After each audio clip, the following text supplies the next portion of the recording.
You are welcome back to the continuation of Introduction to Computers. We move on to discuss the classification of digital computers.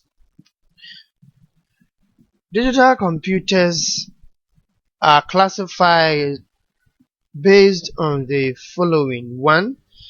The amount of data it can process at a time. 2. The speed at which it can process the data. 3. The amount of information or data it can store. 4. The physical space it can occupy. Then 5. Its price relative to the prices of the other classifications. Therefore, by the criteria given, we have these classifications of digital computers. You have supercomputer, mainframe computer, mini computer, microcomputer, and microcontroller. We have 5 classifications of digital computer. Let's take supercomputer. By far, the supercomputer is the most powerful digital computer that has ever been invented in our world of today. I don't know if there will be a new computer with such power in the future, but currently supercomputer is the most powerful computer. It is used to handle the most sensitive and most complex computations and operations. The operations that are extremely complex that the other classifications which are lower cannot perform. The supercomputer can perform such computations and operations. Note that supercomputers can perform different operations, different complex operations, or different complex computations. It's not limited to, let's say, a particular group of computations. No, as you were told earlier, it can perform several. Every digital computer can perform several tasks at the same time. So one time a group of people will be performing a very complex operation. At the same time, other people may be performing a different complex operation at a different location too. People are performing different complex operations all on the same supercomputer. Supercomputers can process trillions of data in a second. So in a matter of trillions of data is processed. I hope you know what trillions are. You have a thousand, a million, then you have a billion, then you get to trillion. So in a matter of second, trillions of data will be processed. That is how powerful a supercomputer is. A supercomputer has the ability to host thousands of users at any moment. That is, thousands of people can be using the supercomputer at the same time. Each one of these users will be doing his own work. He will be performing his own operations, and these operations, what one person will be doing, will be different from what the other person is doing, yet they are all working on the same supercomputer.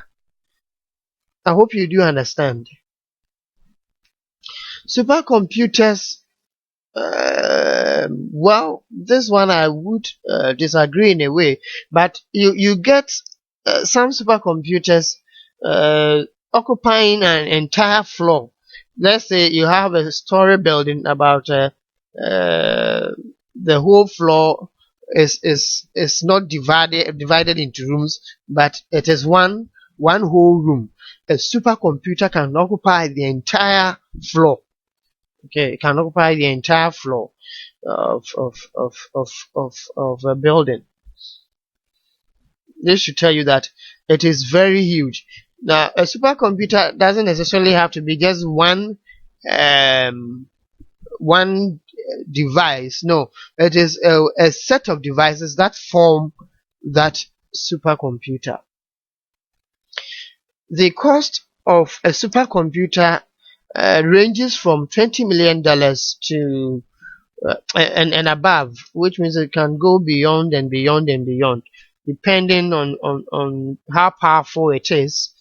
Then its price is determined.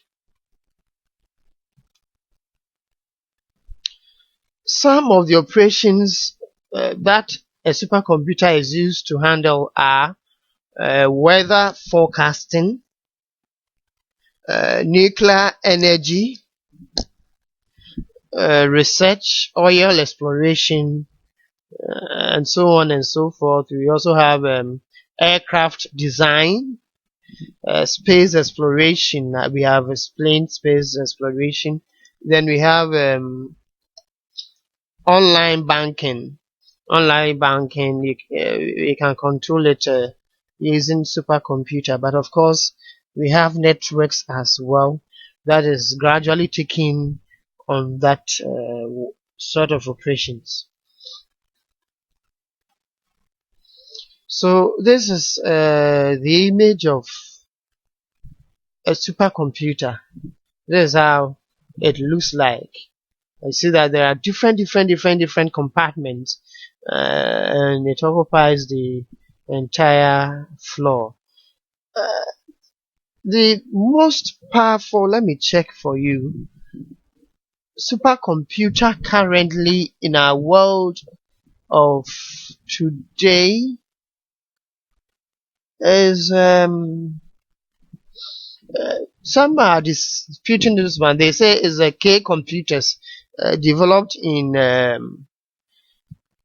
Japan, but as at June 2014, the Taihe 2 was adjudged by top 500 institution. It is a company that rates supercomputers. So as at 2014, Taihe 2 became the most powerful supercomputer. I'm looking for the number of processors it has.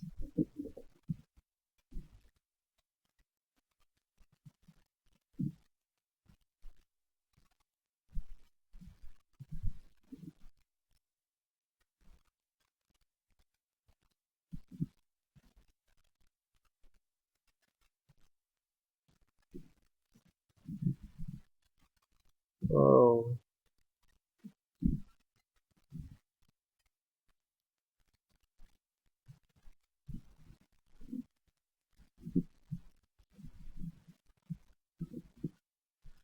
Well. Yeah, it has about 32,000 processors. You see it? It has 32,000 CPUs. We will discuss what CPUs are in our subsequent lessons.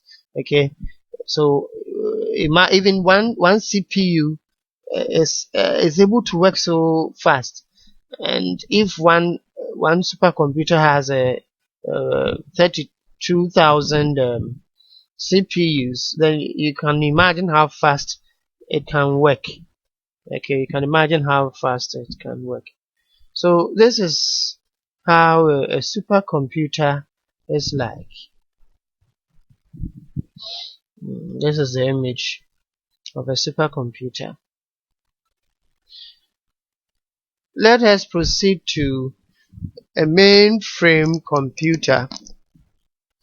A mainframe computer, in terms of its power, comes after supercomputer, which means supercomputer is the most powerful, followed by mainframe computer.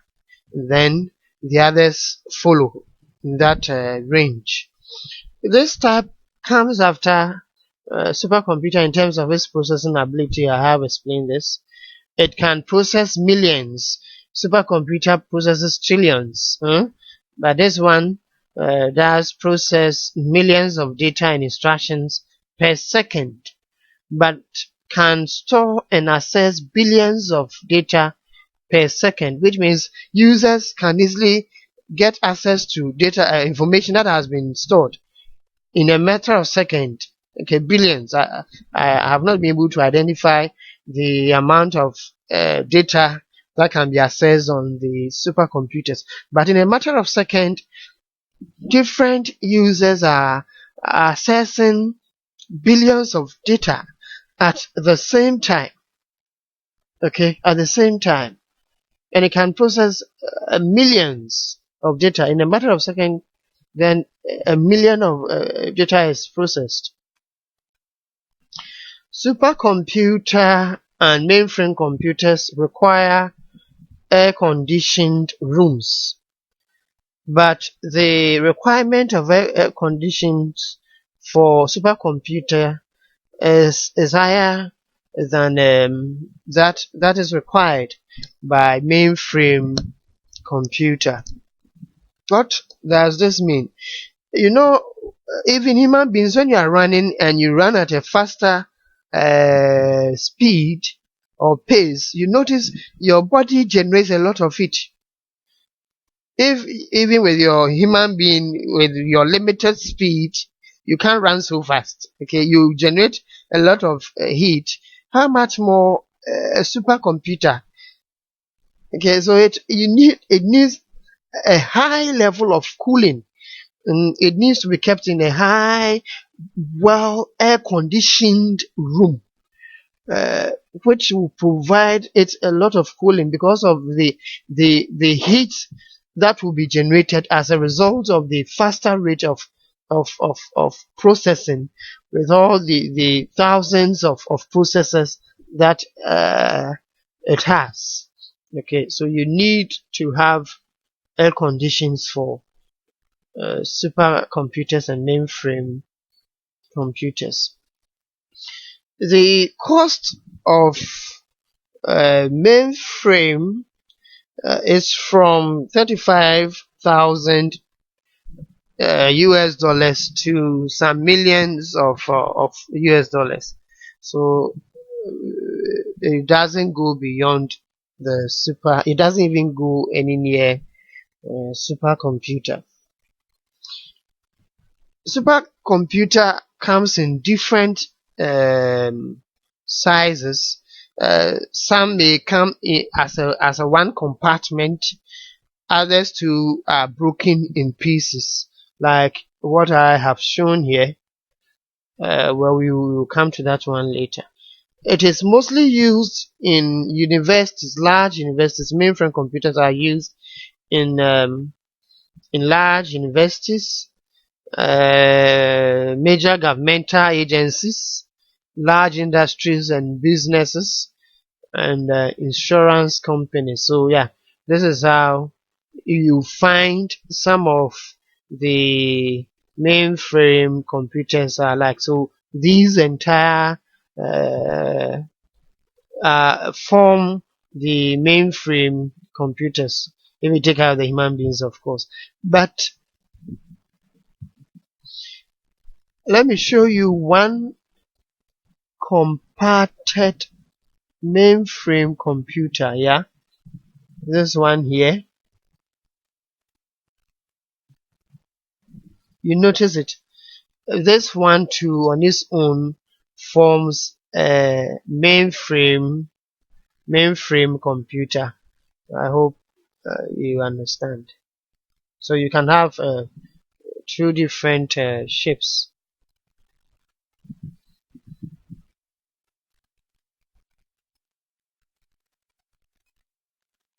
Let us proceed to mini computers. Mini computers are also called mid-range computers.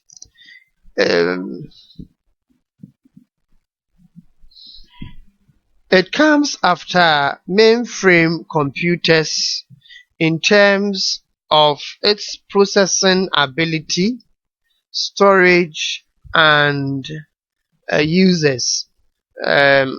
Mainframe can take about hundreds of users, whilst mini computers can handle up to a dozen. A dozen is 12.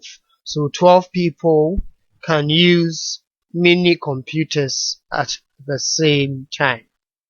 You can have 12, about 12 we can have 24, but you can have hundreds of users using mini computer. As I have explained, it is smaller in size to mainframe computers, and the size of a mini computer is like that of a fridge. For mini computer, you don't have different sizes coming to form one. No, you have only one compartment forming that mini computer. Cost of mini computer ranges from 18,000 US dollars to about 500,000 US dollars. They are mostly used in medium businesses and factories, colleges if you, depending on how you want to pronounce it, and governmental agencies. So this is how a mini computer does look like.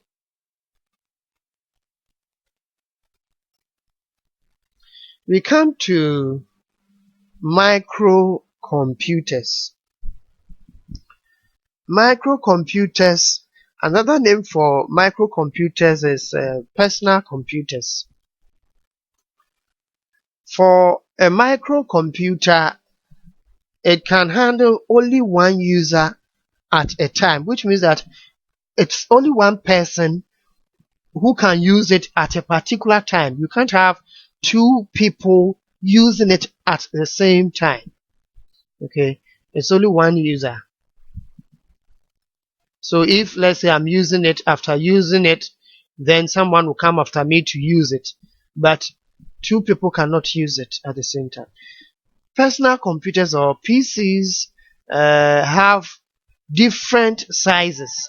They come in varied sizes, but their sizes are far smaller than that of mini computers. Okay. They come in different shapes and sizes. This type of computer can easily be operated by anyone with little knowledge and skills, while the other ones we have already discussed require extensive technical knowledge and skills. What we are saying is any ordinary person can use a microcomputer, but for the other ones that we have spoken about, you require a very technical knowledge in how to operate such machines. If you don't have that level of knowledge and skill, you can't use them. Me, for instance, I'm not into in working with those devices. I don't know how to preach them, how to print mini computer and mainframes and super. No, I have no idea how to print them. But those with the requisite skills and knowledge, they are able to do so. So if I'm not, then consider a normal end user. You can't use it in any way. Most PCs can perform very similar tasks. So the work that one personal computer can do, another personal computer can do the same thing. Most of them can perform the same task. Okay, however, maybe the versions may differ, but the tasks are quite similar. We determine the kinds of microcomputers. We come to the kinds of microcomputers anyway. So we determine the kinds of microcomputers based on their sizes and models. So by the sizes and models, the kinds are desktop computer, laptop computer, notebook computer, tablet, and handheld. So these are the kinds of microcomputers. Let's take the desktop PC or desktop microcomputer.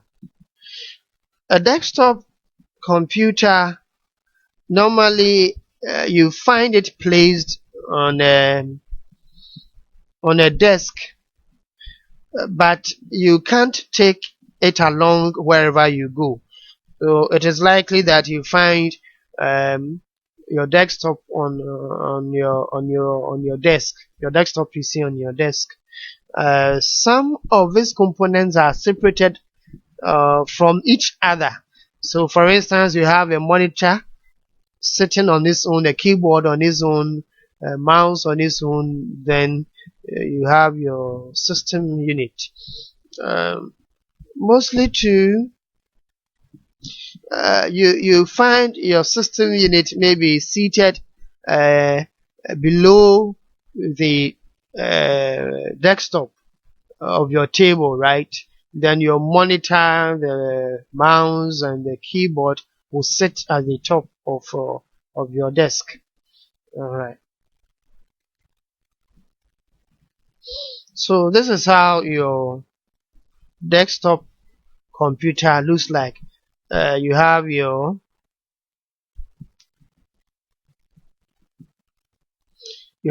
keyboard here. Then you have your you have your monitor here. This is the monitor. Then you have your keyboard. This is your keyboard. Then you have your mouse. Then you have your system unit. These form the basic components of a personal computer. So take note of that. It does not mean that it's only these components that forms part of personal computer. No, there are other components that we can add as well. We will come to those later on. We take laptop. A laptop is compact enough to be easily carried along, which means you can take it from one place to another. Why? Because they are all the components, unlike desktop, they are all joined together. They have been put together, and they have been made small enough so you can easily take it from one place to another. It can be placed on your laps. Okay, it can be placed on your laps. You can put it on a desk. or you can put it in on any flat and accommodating surface. But the most important thing is you can take it from one place to another. As I said, the major components of a desktop, of a laptop, are built into a single unit, and they can run on both direct current, electricity, and charged batteries. Okay, so that is it. So a laptop, for instance, you have the monitor screen, then you have your keyboard, your speakers, your touch pad, all fused together. So this is your monitor screen. Then you have your keyboard here. Then you have your touchpad used for controlling the mouse pointer. Okay, and then you have your speaker somewhere, fixed it somewhere here. Okay, so that is it.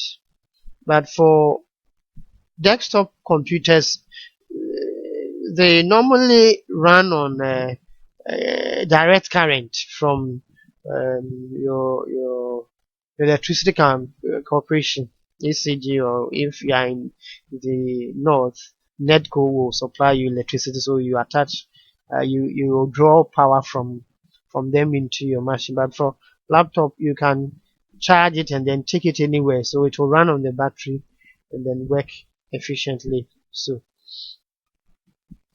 a notebook PC is a smaller version of a laptop. This means it is also portable like laptop and can be carried along anywhere, and you can use it at any place that you want. It's not bulky. It's not bulky. It can also run on both direct current and then charged battery.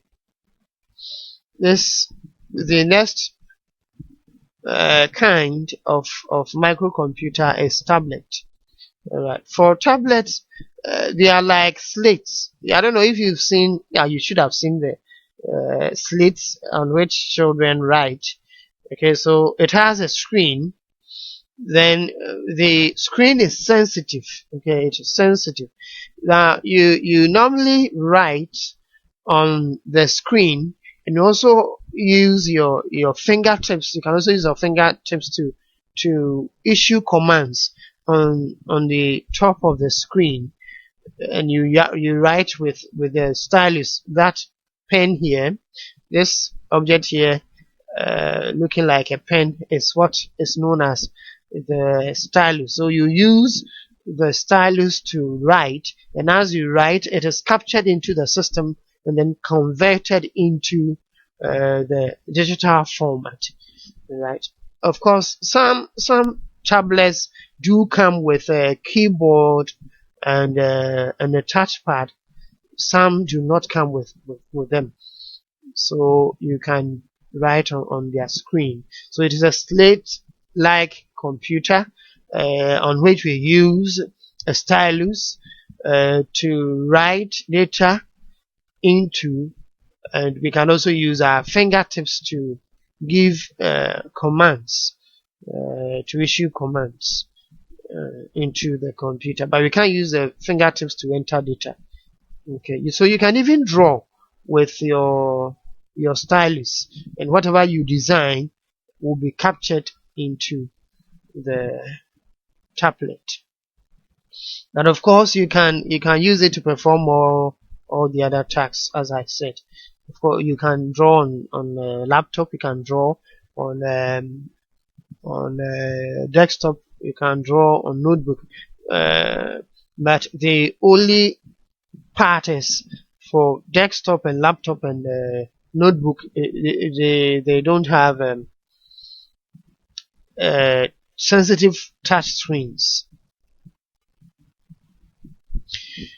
Tablet PCs are also portable, and of course, once they are portable, It means you can take it from one place to another with ease. Let us come to a handheld PC or microcomputer. A handheld PC is also called a palm top, and by its name you should note that they normally can fit into your palm or into your hand, as the image here shows you. Okay, it is normally held within the palm or hand. It is also portable and can be operated using a stylus, as like tablet, and it may have, some do come with a smaller built-in keyboard, some do not come with them. Okay, so you can write on top of your screen. So that is a handheld. Examples of handhelds are PDAs, and then PSPs, and then PC Pro. Those are examples of handheld pieces. Of course, we have these smart devices coming into the system. We have these smartphones. They have these features. So in a way, I don't know, but can we refer to these smart devices as handheld pieces? Yeah, I think we should. We can't do so. So you have your tablets, you have your tablets, you have your Android phones. Yeah, I think you can enter data and you can store on some of these. Not all phones are considered as such, iPhones and so on, but some of them can be classified as handheld pieces. The last classification of digital computer we are going to look at is microcontrollers. Microcontrollers are also called embedded computers.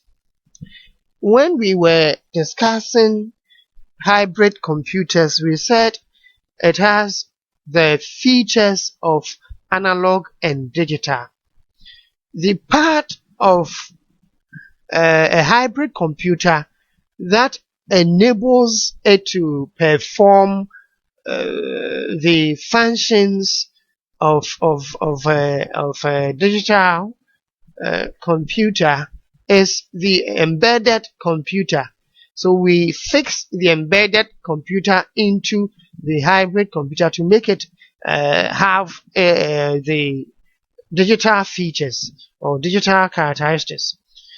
Most microcontrollers are tiny or small microprocessors that are placed in non-digital devices to give them digital functionalities or features, as I have explained. This is normally to give non-digital devices some digital computer capabilities. I have already explained this. Microcontrollers, I have explained this one, normally form the digital part of hybrid computers. Microcontrollers, you can find them in elevators, or what we normally call in Ghana here as lift. Okay, so you find them in lift, you find them in ATM machines, you find them in fuel injectors. So whichever hybrid computer there is, you can find a microcontroller in it. Okay, you can find a microcontroller in it. Alright, let us come to the categories of computers. In all, we have two categories of computers, and these categories are special purpose computers and then general purpose computers.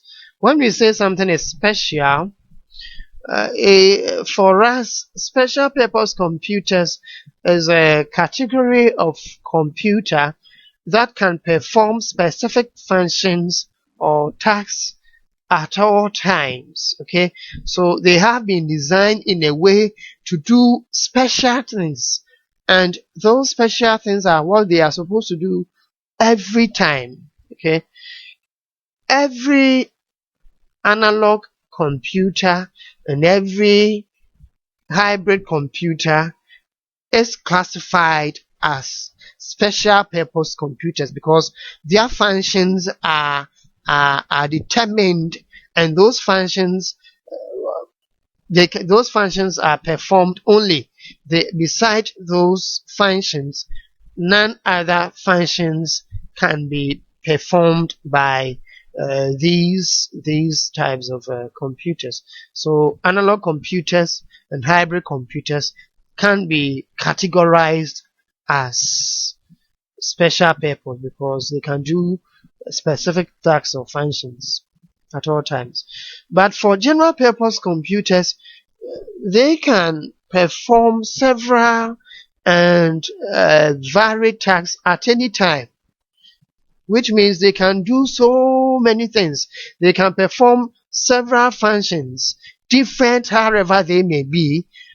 These functions will be performed. So for instance, I can play music, I can type a document, I can be connected to a network, communicating with someone, you see. So all these are different tasks or different functions. You can do so many things. You can even design a card, you can design a building, you can do simulations and so on using digital computers. But for analog and analog and hybrid computers, if they are designed to count money, it's only money they can count. If it's supposed to pump out fuel, that is all it can do, nothing else. So those are the categories of computers. In some textbooks and in your syllabus, SHS syllabus, you have classifications of computers, and they give it as classification by type, classification by size and purpose, and then classification by we have classification by size, then we have classification by purpose. When they are discussing classification of computers by types, then it is what I have discussed with you here as the types of computers. When they are discussing classification of computers by size, then it is what I have discussed with you here as the classification of digital computers. Okay, then if they are talking about classification by purpose, then it is what I have discussed with you here as the categories of computers. I hope we have had a good discussion here in this lesson of introduction to computers. We shall end our lesson here. If God permits, we will meet again in the next session. Have a great day.